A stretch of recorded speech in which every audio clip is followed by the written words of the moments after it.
स्वागत है दोस्तों आप सभी का आपके अपने YouTube चैनल खुशबू एकेडमी में। दोस्तों आज की इस वीडियो में हम ऐसे महत्वपूर्ण प्रश्नों को देखेंगे जो बाल विकास को कंप्लीट करेगा। हूबहू प्रश्न यूपी टेट में ऐसे ही पूछा जाता है जैसे कि आप इस वीडियो में प्रश्नों को 4 ऑप्शंस के साथ देखेंगे। तो दोस्तों शुरू करने से पहले आपसे एक छोटी सी रिक्वेस्ट है, अगर आप चैनल पर नए आए हैं तो चैनल को ज़रूर से ज़रूर सब्सक्राइब कर लें ताकि ऐसी ही महत्वपूर्ण वीडियो आप सब तक पहुंचती रहे। तो आइए दोस्तों शुरू करते हैं आज की क्लास। पहला प्रश्न है, ऑपरेशन ब्लैक बोर्ड परिणाम था।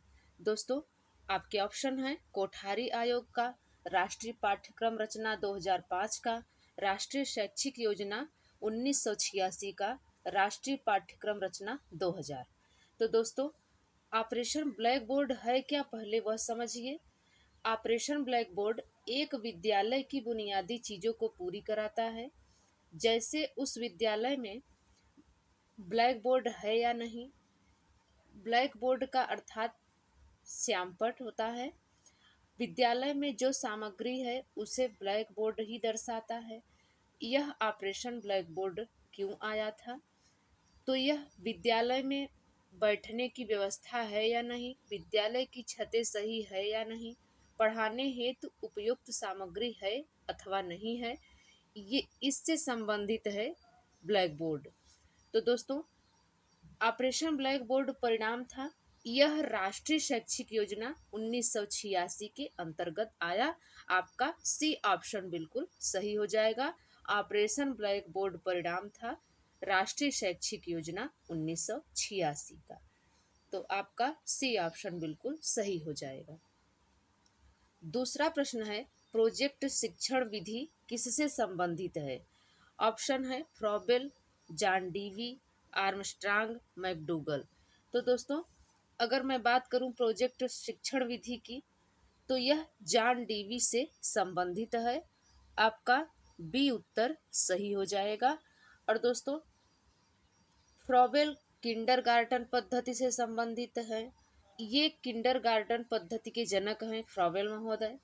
खोज विधि के जनक माने जाते हैं आर्मस्ट्रांग।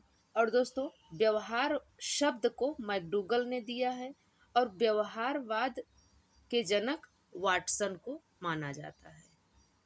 तीसरा प्रश्न है, यदि बच्चा कैलकुलेशन में कमजोर है तो वह किससे ग्रसित है? दोस्तों अगर कैलकुलेशन की बात की जाए तो यह गणित में कमजोर को दर्शाता है कि बच्चा गणित में कमजोर है। तो दोस्तों वह डिसकैलकुलिया से ग्रसित है। आपका बी ऑप्शन बिल्कुल सही हो जाएगा। वहीं पर दोस्तों अगर बच्चा लिखने में कमजोर है तो वह डिस्ग्राफिया से ग्रसित है। अगर वह पढ़ने में कमजोर है तो वह डिसलेक्सिया से ग्रसित है। वहीं पर बच्चा अगर तर्क नहीं कर पा रहा है, तनाव से ग्रसित है, तो वह डिस्थीमिया से ग्रसित है। चौथा प्रश्न है, भाषा शिक्षण की प्रथम कक्षा किसे माना जाता है? तो दोस्तों अगर भाषा शिक्षण की प्रथम कक्षा की बात की जाए तो यह घर को माना जाता है। आपका सी ऑप्शन बिल्कुल सही हो जाएगा, क्योंकि दोस्तों प्रथम गुरु कौन होती है? तो प्रथम गुरु माँ होती है और प्रथम पाठशाला जो होता है वह परिवार होता है। तो बच्चा भाषा को भी अपने परिवार में ही सीखता है, इसलिए भाषा शिक्षण की प्रथम कक्षा घर को कहा जाता है। पांचवा प्रश्न है, बालक का मानसिक स्वास्थ्य किस पर निर्भर करता है?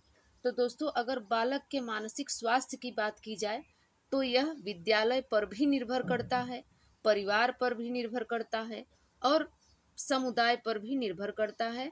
अर्थात आपका डी ऑप्शन बिल्कुल सही हो जाएगा, इनमें से सभी पर। छठा प्रश्न है, अनुभव एवं प्रशिक्षण द्वारा व्यवहार में परिवर्तन अधिगम है, यह परिभाषा दी है। दोस्तों अनुभव एवं प्रशिक्षण द्वारा व्यवहार में परिवर्तन ही अधिगम है, तो यह परिभाषा दी है गेट्स महोदय ने। आपका ए ऑप्शन बिल्कुल सही हो जाएगा। सातवां प्रश्न है, शिक्षक का सबसे अच्छा मित्र किसे माना गया है?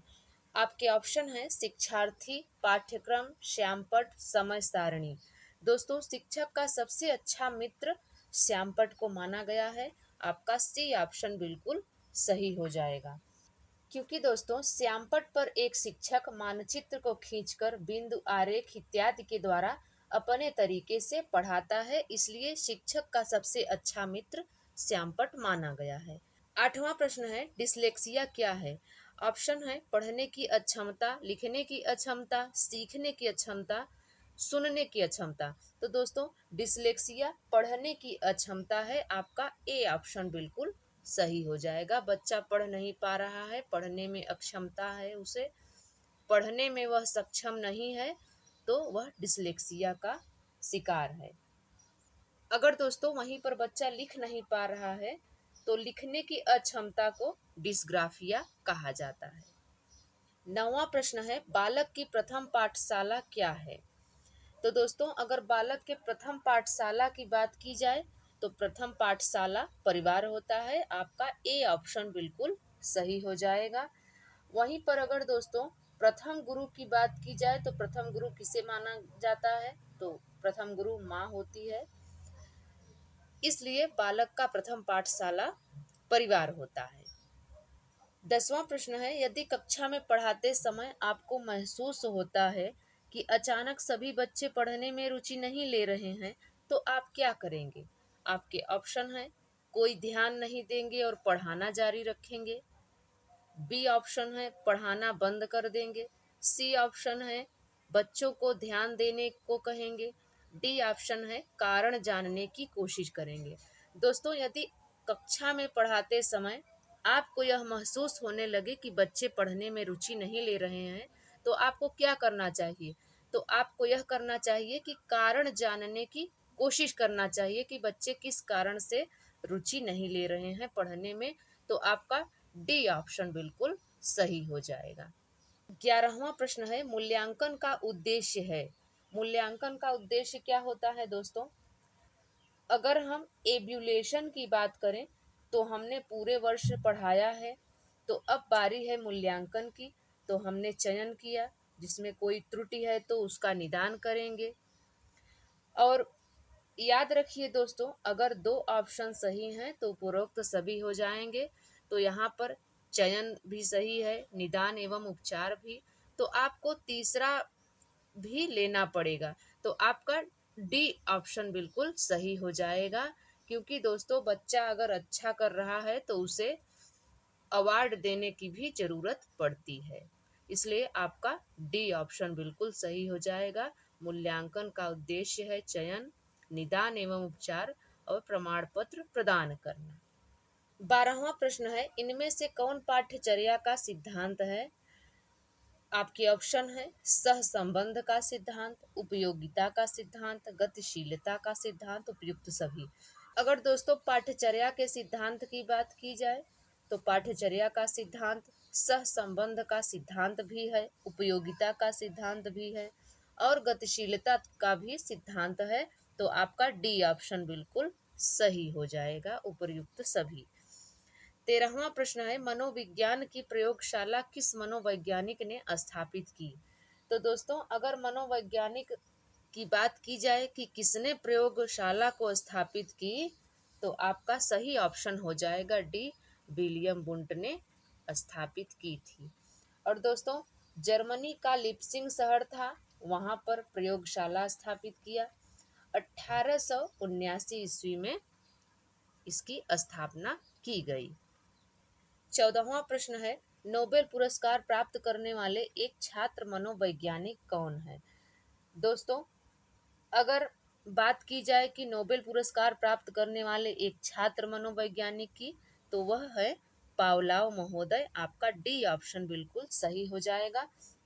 पावलाव ने कुत्ते पर प्रयोग किया था। 1904 ईस्वी में नोबेल पुरस्कार से इन्हें नवाजा गया था।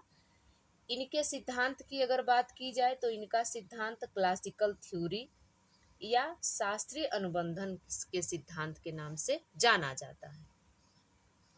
15वां प्रश्न है भारत सरकार ने मिड डे मील योजना कब प्रारंभ किया। तो दोस्तों भारत सरकार ने मिड डे मील योजना 1995 ईस्वी में प्रारंभ किया था। आपका डी ऑप्शन बिल्कुल सही हो जाएगा। 16वां प्रश्न है, बच्चा ईर्ष्या का प्रदर्शन किस आयु में करता है? तो दोस्तों बच्चा ईर्ष्या का प्रदर्शन 12 माह की आयु में करता है। आपका बी ऑप्शन बिल्कुल सही हो जाएगा।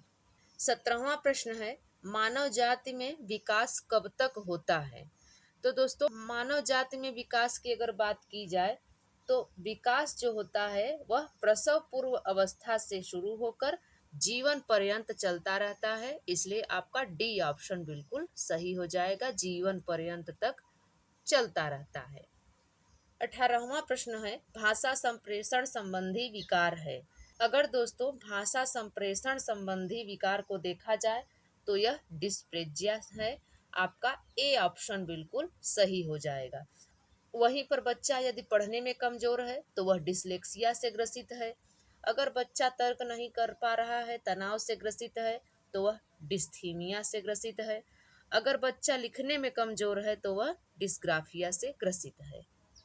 19वां प्रश्न है, विद्यालयी क्षेत्र में रचनात्मक निर्धारकों को जानने के लिए इनमें से कौन सा उपागम नहीं है? दोस्तों रचनात्मक का अर्थ होता है क्रिएटिविटी।